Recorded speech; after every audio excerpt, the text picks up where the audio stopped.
एक जमाने की बात है जवीविल के खुशगवार कस्बे में वीर नाम का एक मुतजस्सिस और बहादुर लड़का रहता था। वीर के पास एक जादुई मैग्नीफाइंग गिलास था जो उसे अपनी दादी से उसकी सालगिरह पर मिला था। उसे बहुत कम मालूम था कि उस मैग्नीफाइंग गिलास में ऐसी खास ताकतें हैं जो छिपे हुए अजायबात को जाहिर कर सकती हैं। एक धूप वाली सुबह वीर ने जवाए वल के मज़ाफ़ात में जादुई जंगल को तलाश करने का फैसला किया। जब उसने जंगल की गहराई में कदम रखा तो उसने अजीब व गरीब कदमों के निशानात देखे जो जादुई चमक के साथ चमक रहे थे। हैरतज़दा वीर ने चमकती हुई पगडंडी की पैरवी की, अपने जादुई मैग्नीफाइंग गिलास का इस्तेमाल करते हुए अपने अर्द गर्द छिपी हुई दुनिया को नंगा किया। जल्द ही वीर ने बात करने वाले जानवरों के एक दोस्तानी ग्रुप से ठोकर खाई। ओलिवर नामी एक अक्लमंद लल्लो, सीमी नामी एक शरारती गलहरी और डीजी नामी एक खूबसूरत हरन। उन्होंने वजाहत की कि एक शरारती स्प्राइट अपना रास्ता खो चुका है और उसे जादुई जंगल के दिल में अपना घर तलाश करने में मदद की ज़रूरत है। अपने काबुल एतमाद मैग्नीफाइंग गिलास के साथ वीर ने स्प्राइट को उसके घर से दोबारा मिलाने की जस्तजू को बेताबी से कबूल किया। इस गरूब को रास्ते में चीलंगों का सामना करना पड़ा। चमकती हुई नदियों को अबूर करने से लेकर जादुई दरख्तों की तरफ से सरगोशियों को हल करने तक वीर का जादुई मैग्नीफाइंग गिलास जंगल के राजों से पर्दा उठाने की कलीद साबित हुआ। जैसे ही वो जादुई जंगल के दिल में पहुंचे, वीर और उसके लिए मिलने वाले दोस्तों ने एक पोशीदा दरवाज़ा दरियाफ्त किया जो स्प्राइट के घर की तरफ ले गया। वीर की मेहरबानी के लिए शकरगुजार स्प्राइट ने एक चमकती हुई धूल छुड़क दी जिसने वीर के मैग्नीफाइंग गिलास पर एक खास तहफा दिया, हर चीज़ में खुशी और मसरत जाहिर करने की सलाहियत जो उसे छूती है। इस दिन से वीर ने अपने मैग्नीफाइंग गिलास का इस्तेमाल न सिर्फ छिपे हुए अजायबात से पर्दा उठाने के लिए किया बल्कि जॉयविल में खुशी और हंसी फैलाने के लिए भी इस्तेमाल किया। एक ज़माने में जादुई जंगल के खफिया जादू ने अब शहर में हर एक के दिलों को छू लिया है और उसे रहने के लिए और भी खुशगवार जगह बना दिया है। और यूं वीर और उसका जादुई मैग्नीफाइंग गिलास जवीविल में अफसानवी बन गया, जो सबको याद दिलाता है कि मेहरबानी और तजस्सुस इंतहाई प्रफ्तन महम जोई को खोल सकता है और दुनिया को खुशी पहुंचा सकता है। अल्लाह हाफिज प्यारे बच्चों, मिलते हैं अपनी अगली कहानी में। एक ज़माने में वहमसीविल के जानदार शहर में वीर नाम का एक मुतजस्सिस और बहादुर लड़का रहता था। वीर का दिल हिम्मत से भरा हुआ था और ज़िहन तख़य्युल से गूंजता था। एक धूप वाले दिन जब उसने आसपास के जादुई जंगल की तलाश की तो वो एक प्रासरार चमकती हुई गार से ठोकर खा गया। हैरतज़दा होकर वीर एहतियात से गार में दाखिल हुआ और अपनी हैरत में इसने एक जादुई पोर्टल दरियाफ्त किया जो बात करने वाले जानवरों और मुतहर्रिक रंगों की सरजमीन की तरफ जाता है। इस दायरे की मखलूक मुसीबत में थी। उनका कौस कज़ह का चश्मा अपना रंग खो चुका था जिससे सरजमीन मध्यम और उदास हो गई थी।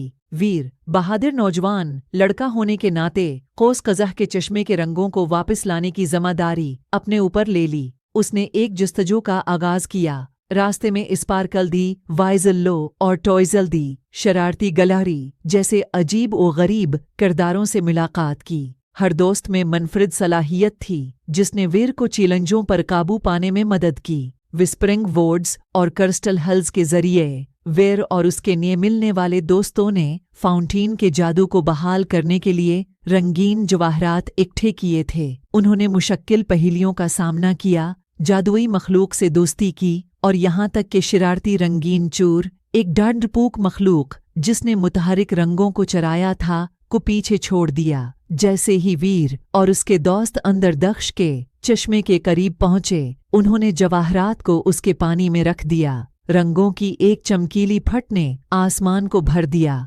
जमीन पर खुशी लाया। एक ज़माने का इदास माहौल एक जिंदा दिल और खुशगवार जगह में बदल गया। जादुई दायरे के शुक्रगुजार बाशिंदों ने वीर की बहादुरी और मेहरबानी को खिराज तहसीन पेश करने के लिए एक अजीम इल्शान जश्न मनाया। कौस कज़ह का चश्मा तश्कर से चमक रहा था और वीर का दिल खुशी से फूल गया। अपने साथ नए दोस्तों के साथ वीर ने जादुई सरजमीन को अलविदा कहा। अपनी रंगीन महमजोई की कहानियों के साथ वहमसीवल वापस आ गए।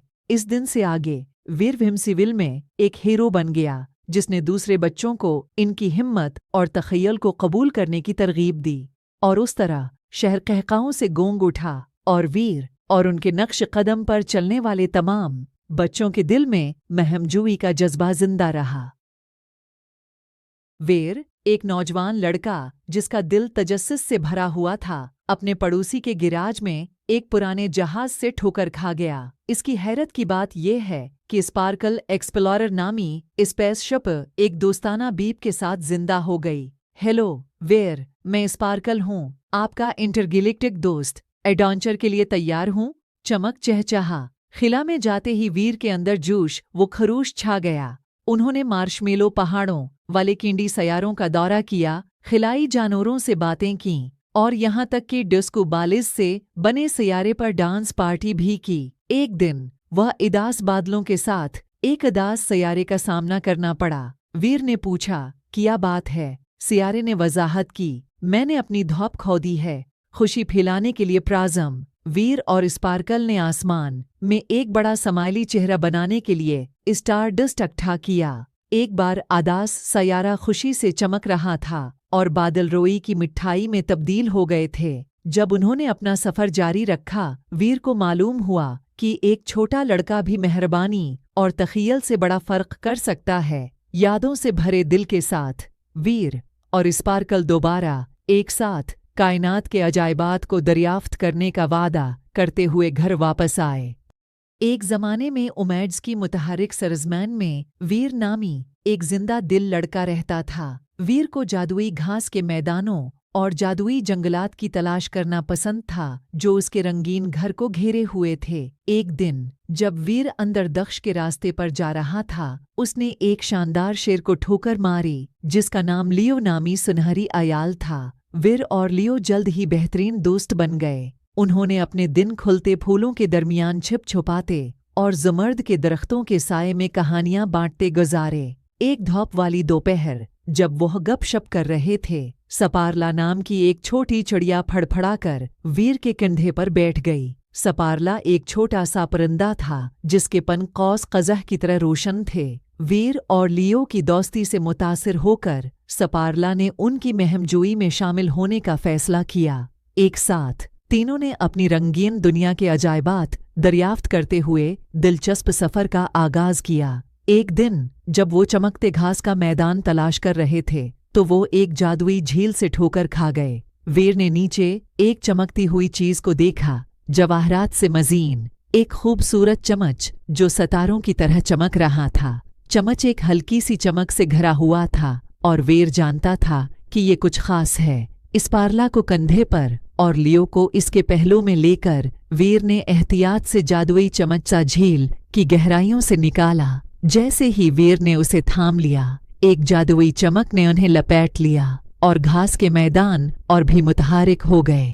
जादुई चमच्चा जहां भी छूता है, खुशी और रंग फैलाने की ताकत रखता था। वीर, लियो और स्पार्ला ने इस नए पाए जाने वाले जादू को उमेजस की पूरी सरजमीन पर खुशी लाने के लिए इस्तेमाल करने का फैसला किया। उन्होंने चमच को झील में डब्बू दिया और उसके दलफरीब रंग खीतों में बखरे हर चीज को रंगों के कैलिडोस्कोप में बदल दिया। इस दिन के बाद से वीर, लियो और सपारला ने अमेजिस के अजायबात को दरियाफ्त करना जारी रखा। इन तमाम मखलूक़ात के साथ हंसी और जादू बांटते रहे जिनका उनका सामना हुआ। जादुई चमचा इनकी लाजवाल दोस्ती और इस खूबसूरती की अलामत बन गया जो इस वक्त मौजूद होती है जब मुख्तलिफ रंगों के हम आहंगी में उकठे होते हैं। और यूं अमीजिस की सरजमीन में हर गुरूब आफताब ने आसमान को वीर, लियो, सपारला और उनके जादुई चमचों की मुतहरिक कहानियों से रंग दिया। एक ज़माने में रेनबोविल की मुतहरिक सरजमीन में वीर नामी एक नौजवान लड़का रहता था। वीर में अपनी दुनिया को रंगों से रंगने की जादुई सलाहियत थी। उसका एक खास दोस्त था, एक सुनहरी सैब जिसका नाम गलंट था, जो जादू से चमकता था। एक धूप वाले दिन जब वीर और गलंट किंडी मीडू से टहल रहे थे, तो वो एक अजीब और गरीब नज़ारे से ठोकर खा गए। एक तेज बादलनमा शख्सियत जिसमें शरारती मुस्कुराहट थी। ये तकिया घोस्ट था, जो कि तमाम रेनबो वेल में सबसे दोस्ताना भूत था। तकिया घोस्ट को अंतर्दक्ष के रंगों के साथ छिप छिपाने खेलना पसंद था। वीर अपने जादुई बर्श से पेंटिंग में माहिर होने की वजह से इस खेल में शामिल होने का फैसला किया। एक साथ उन्होंने रंगों का एक शानदार डिस्प्ले बनाया जो आसमान पर रक़स करता था। वीर ने घास का मैदान सब्ज, नीले और गुलाबी रंगों में पेंट किया, जबकि गुलंट ने हर चीज पर सोने का छिड़काव शामिल किया। जिसे ही वो खेल रहे थे, गुलंट ने सुनहरी सेब के बारे में कुछ जादुई चीज देखी। जब भी ये किसी रंग को छूता था, वो एक ही रंग के मुख्तलिफ फल में बदल जाता था। एक सरख लम्स ने उसे रसीले सेब में बदल दिया, नीले रंग के झटके ने उसे रसीला ब्लूबेरी बना दिया, वगैरह। तकिया घोस्ट उस तब्दीली से मतवज्जा हुआ, उसके उर्द गिर्द तैरता रहा। उसने बदलते रंगों में अपना भूत भरा लम्स शामिल किया। तीनों ने अपना दिलकश खेल जारी रखा, रंगों का एक कलेडोस्कोप बनाया जिसने जमीन को खुशी से भर दिया। जैसे ही दिन एक सहर अंगेज गरूब आफताब में बदल गया, तकिया घोस्ट, वीर और गलंट एक पहाड़ी पर बैठ गए जो कैंडी मेडो को देख रहा था। उन्होंने हंसी और कहानियां बांटें, ऐसी यादें तख्लीक की जो हमेशा रहेंगी। और यूं रेनबोविल की जादुई दुनिया में वीर, ग्लिंट और पिलोगोस्ट की महम जोई जारी रही। दोस्ती और खुशी के लामतनाही रंगों से उनकी जिंदगी के कीनूस को पेंट करते रहे। कैस लगी आपको ये कहानी प्यारे बच्चों? मिलते हैं अपनी अगली कहानी में। अल्लाह हाफिज।